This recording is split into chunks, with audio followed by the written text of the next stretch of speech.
Hello বন্ধুরা, welcome back to my channel.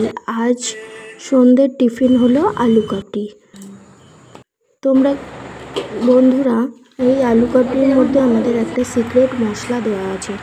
আমরা অনেকে মিলে এই আলু কাবলিটা ফিস্ট করেছি। কেমন হয়েছে তোমরা কমেন্ট করে জানিও।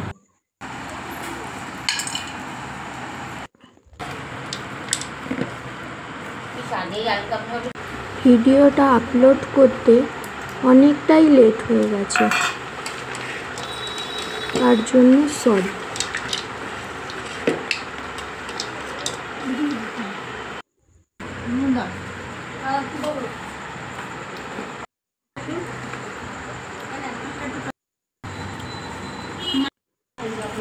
লাইক, কমেন্ট, শেয়ার করে দিও বন্ধুরা, সাবস্ক্রাইব করে দিও।